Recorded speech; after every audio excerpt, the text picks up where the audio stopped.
to apply for Section 8 housing scheme in California. Watch the video till the end and don't miss any important step. Let's get started. First, check if you qualify. Eligibility is based on your total income, household size, and citizenship status. In most cases, your income must be below 50% of the median income. You can check eligibility using the link in the description. Next, apply to your local public housing agency. Each country has its own PHA handling applications. To find your, visit the HUD website or enter your city or county. Note that each PHA open application at different times and waiting list can be very long. Some only accept application when they have funding available, so check their website or call to see if they are currently accepting applications.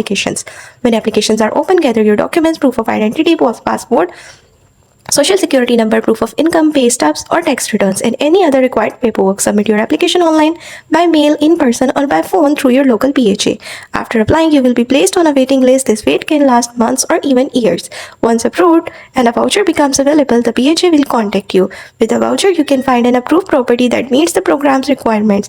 The PHA pays a portion of your rent directly to the landlord and you pay the rest. For more details, check the website link below and contact local PHA. If applications are currently closed, keep checking for updates. Thanks for watching.